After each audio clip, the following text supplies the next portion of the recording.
서울 양평 고속도로는 여야에 어떤 의미가 있는 거길래 이렇게 무섭게 묻는 걸까요? 더 깊은 그들의 속내 들어보겠습니다. 국회팀 김순철 기자와 함께합니다. 어서 오십시오. 원희룡 장관, 오늘도 역시 강경한 입장을 그대로 고수했습니다. 네.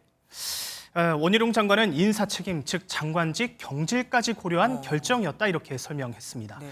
윤석열 대통령과 직접 상의 없이 독자적으로 한 일인 만큼 그 책임을 각오했다는 것인데 관련 발언 들어보시겠습니다. 네.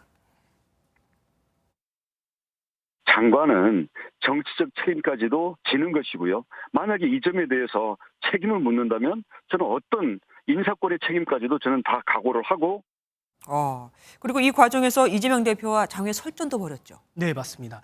어제 사업 백지화를 발표한 원희룡 장관은 기자회견 뒤에 이재명 대표를 직접 거론했는데요. 네. 이 내용도 살펴보시겠습니다.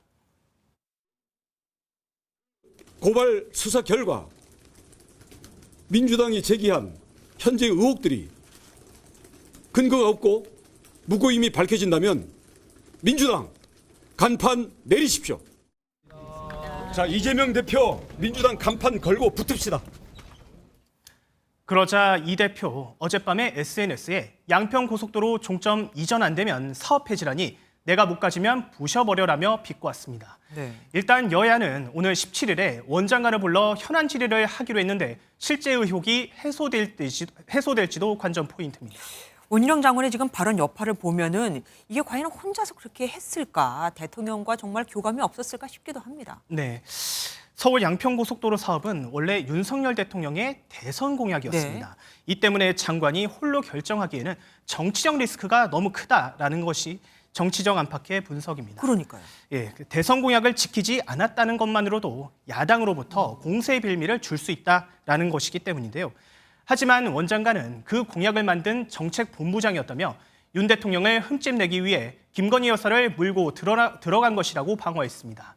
당내 의원들은 사업을 어차피 못하게 될 것이라며 중단하느냐, 중단을 당하느냐의 기로에 섰던 만큼 잘했다는 평가를 내리는 반면 너무 즉흥적이었다는 비판을 하기도 했습니다. 어쨌든 이번 일로 원 장관은 차기 대선 주자 반열에 올라가는 게 확실해졌다는 말도 들리긴 하더라고요. 네. 양평 국민들 곤혹스럽긴 마찬가지 듯합니다. 반응은 어떻던가요? 네, 맞습니다. 이 사업은 양평군이 무려 15년 동안 기다린 수건 사업이었습니다. 그러니까요. 현행 도로를 이용하면 서울에서 양평까지는 1시간 반에서 2시간까지 걸리는데 새 도로를 깔면 이동 시간이 15분으로 크게 단축됩니다. 완전히 주네요. 네, 그렇습니다. 인구 유입에 따른 지역 경제 활성화에 기대감을 모았던 주민들 매우 허탈해하고 있습니다. 이를 두고 여야는 내년 총선에 어떤 영향을 미칠지 고심 중인데요. 우선 국민의힘은 민주당이 사과를 하면 사업을 재개할 수 있다는 입장입니다. 반면 민주당은 의혹이 해소되지 않는다면 국정조사나 원장관에 대한 탄핵 카드도 고려할 것으로 보입니다. 이거야말로 여야가 반드시 해결해야 될 문제겠네요. 네. 지금까지 김순철 기자와 함께했습니다. 안녕하세요. 김주하입니다. 공정하고 신속한 MBN 뉴스 유튜브를 통해서도 만나보실 수 있습니다. 특히 더 많은 뉴스와 라이브를 보고 싶으시다면 오른쪽을 눌러서 구독하시면 됩니다. 어렵지 않죠? 빠르고 정확한 뉴스로 계속 찾아뵙겠습니다.